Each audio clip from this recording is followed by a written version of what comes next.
Arumi adalah seorang restorasi foto tua yang memiliki kecantikan dingin. Matanya tajam namun menyimpan kesedihan yang tak terjelaskan. Di studionya yang berdebu, ia menerima sebuah pesanan aneh. Sebuah foto keluarga bangsawan dari era 1920-an yang warnanya mulai memudar. Anehnya, setiap kali Arumi berkedip, ia merasa posisi subjek di dalam foto itu bergeser 1 mm, seolah mereka sedang menyesuaikan posisi duduk di depan matanya sendiri. Foto itu awalnya hanya berisi sepasang suami istri tanpa ekspresi. Namun, saat Arumi terbangun di malam kedua, ia menemukan sosok baru di latar belakang foto, seorang pelayan pria yang memegang nampan. Arumi yakin kemarin pelayan itu tidak ada. Rasa dingin merayap di tengkuknya saat ia menyadari bahwa wajah pelayan itu sangat mirip dengan kurir yang mengantarkan foto tersebut kepadanya 2 hari lalu. Kurir yang dikabarkan menghilang secara misterius. Keingintahuan Arumi berubah menjadi obsesi yang berbahaya. Ia mulai meneliti sejarah keluarga dalam foto itu. Keluarga Adiwangsa yang konon punah karena seluruh anggotanya menghilang tanpa meninggalkan jenazah. Setiap kali Arumi mencoba memotret dirinya sendiri di cermin studio, kamera digitalnya menolak berfungsi, hanya menampilkan layar hitam pekat yang memantulkan wajahnya yang kian pucat dan tirus. Malam berikutnya, jumlah orang di foto itu bertambah lagi. Kini ada seorang wanita muda cantik mengenakan gaun sutra merah yang sangat kontras. Arumi menyadari gaun itu adalah gaun yang sama dengan yang ia beli di toko barang antik minggu lalu. Ketakutan mulai memuncak saat ia menyentuh permukaan foto dan merasakan tekstur kulit manusia yang hangat, bukan kertas foto yang dingin. Arumi mencoba menghancurkan foto itu dengan membakarnya. Tetapi api justru padam sebelum menyentuh bingkai kayu jati tersebut. Suara bisikan mulai memenuhi studionya. Suara ribuan orang yang meminta untuk dilihat. Ia menyadari bahwa foto ini bukan sekadar gambar, melainkan sebuah penjara dimensi yang membutuhkan pengamat untuk tetap eksis. Dan pengamat tersebut perlahan akan ditarik masuk menjadi anggota keluarga baru. Ia mulai melihat bayangan di sudut matanya. Sosok-sosok dari foto itu kini berdiri di dunia nyata, namun hanya terlihat melalui lensa kameranya. Saat ia mengarahkan lensa ke sudut ruangan yang kosong, ia melihat pelayan, wanita bergaun merah, dan sepasang suami istri itu sedang berdiri mengitarinya, menunggu Arumi mengambil pose yang tepat untuk bergabung dalam potret abadi mereka. Arumi mencoba melarikan diri, namun setiap pintu yang ia buka selalu membawanya kembali ke dalam studio. Ruang dan waktu telah melengkung di sekitar bingkai tersebut. Ia menyadari bahwa melarikan diri secara fisik adalah sia-sia. Ia harus memecahkan kontrak kutukan itu dengan mencari anggota pertama yang memulai kegilaan ini. Sosok yang bersembunyi di balik lapisan kimia foto yang paling dalam. Dengan nekat, Arumi menggunakan teknik pemrosesan film kuno. Mencelupkan foto itu ke dalam cairan kimia yang ia campur dengan darahnya sendiri, sebuah ritual nekat untuk memasuki gambar.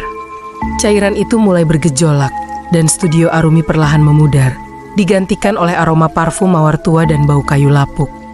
Ia tidak lagi berada di tahun 2026, melainkan berdiri di ruang tamu keluarga Adiwangsa. Arumi berdiri di tengah aula besar kediaman Adiwangsa yang megah namun mencekam. Bau kemenyan dan kayu jati tua menyerang indranya. Di dinding aula, ribuan bingkai kosong menanti untuk diisi. Arumi menyadari bahwa setiap bingkai adalah portal, dan setiap langkah yang ia ambil di lantai marmer yang dingin itu seolah menarik partikel. Jiwanya keluar dari raga aslinya yang masih terduduk kaku di studio masa depan. Tiba-tiba, suara langkah kaki berat bergema di belakangnya. Sosok tuan rumah, Tuan Adiwangsa, muncul dengan wajah yang retak seperti porselen tua. Ia tidak bicara dengan suara, melainkan dengan proyeksi memori yang langsung menghantam otak Arumi. Arumi melihat bagaimana pria ini dulunya adalah kolektor kecantikan yang rakus, yang percaya bahwa kecantikan wanita akan abadi jika dipenjara dalam perak bromida dan cahaya lampu kilat. Arumi mencoba berlari menaiki tangga spiral yang seolah tak berujung. Di setiap anak tangga, ia melihat bayangan dirinya sendiri dari masa lalu saat ia masih kecil. Saat ia pertama kali memegang kamera, hingga saat ia menjadi wanita dewasa yang ambisius. Setiap bayangan itu perlahan luntur dan terserap ke dalam dinding. meninggalkan Arumi dengan perasaan hampa yang semakin besar, seolah identitasnya sedang dihapus perlahan oleh penghapus raksasa. Ia sampai di sebuah kamar terkunci di lantai paling atas. Di sana ia menemukan sebuah kamera kayu raksasa yang tampak seperti organisme hidup lensanya. Berdenyut seperti jantung dan kabel-kabelnya menyerupai urat nadi. Disinilah rahasia itu tersimpan. Kamera ini bukan diciptakan untuk memotret cahaya, melainkan untuk memanen esensi kehidupan agar sang fotografer asli sosok yang Arumi curigai adalah dirinya di kehidupan sebelumnya bisa hidup selamanya. Saat Arumi menyentuh kamera itu, ia merasakan sengatan listrik yang membawa penglihatan tentang ribuan korban. Mereka bukan hanya anggota keluarga, tapi juga para model, pelayan, dan orang asing yang pernah masuk ke studio itu selama 100 tahun terakhir. Mereka semua terjebak dalam statis, tidak bisa mati dan tidak bisa hidup. Hanya menjadi hiasan dalam sebuah foto keluarga yang terus bertumbuh tanpa henti. Di sudut ruangan, wanita bergaun merah yang ia lihat di foto tadi muncul. Dia bukan musuh, melainkan peringatan. "Jangan biarkan dia mengambil matamu," bisik wanita itu. Suaranya terdengar seperti gesekan kertas amplas. Arumi menyadari bahwa untuk tetap berada di dunia nyata, kamera itu membutuhkan mata fotografer yang mampu melihat keindahan dalam kegelapan. Jika Arumi berkedip terlalu lama, ia akan kehilangan penglihatannya selamanya. Arumi menemukan sebuah buku harian tua di bawah kaki kamera. Di sana tertulis, hanya cahaya yang murni yang bisa membakar bayangan. Ia teringat lampu kilat magnesium kuno yang ada di sudut ruangan.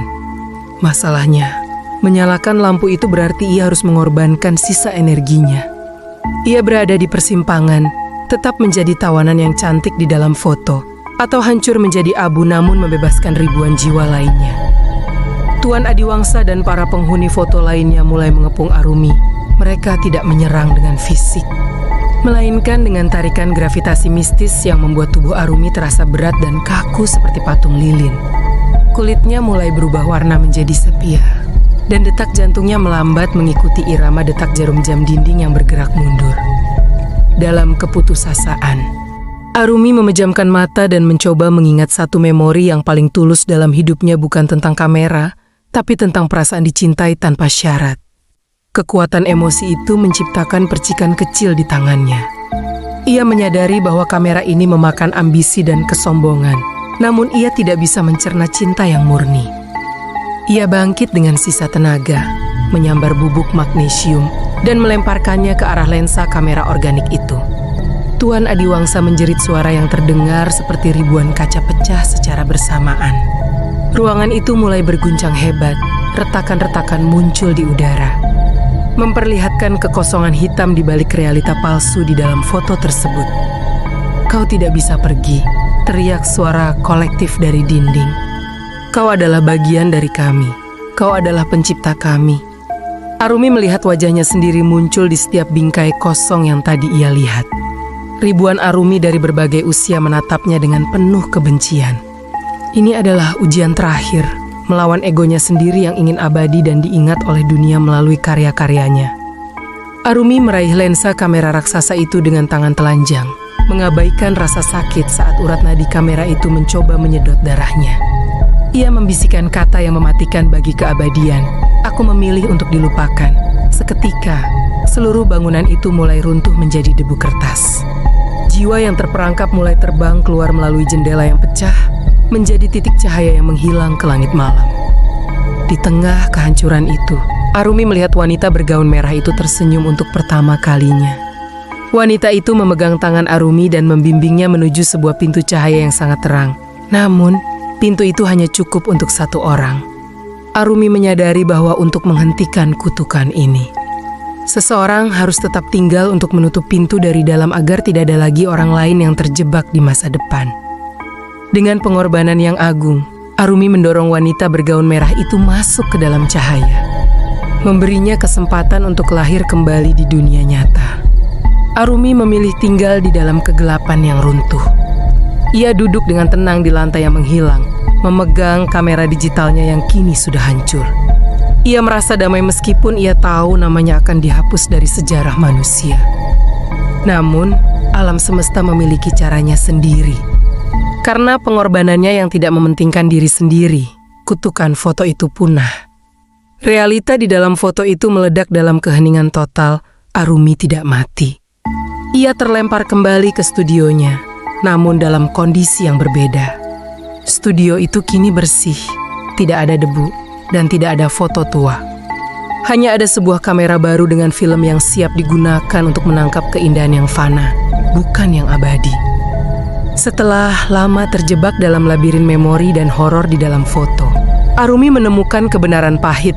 Ia adalah reinkarnasi dari sang fotografer asli yang mengutuk keluarga tersebut demi kecantikan abadi. Namun, kutukan itu berbalik. Untuk mengakhirinya, ia harus memilih menghancurkan dirinya sendiri atau membiarkan dunia luar terserap masuk ke dalam bingkai.